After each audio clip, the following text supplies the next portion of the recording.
Here I have Doogee S98, and today I'm going to show you how to take a burst shot on this device.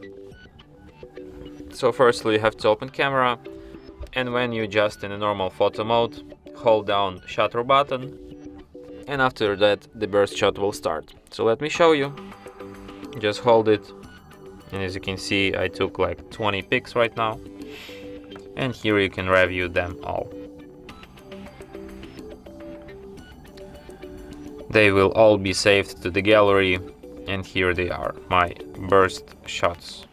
They may look exactly the same, but there's a slow movement between these shots.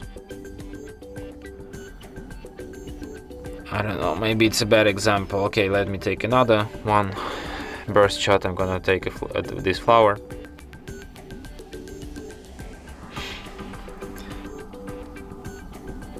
So here you can see, like, I took 20 shots of this flower, slightly moving my camera. So that's it.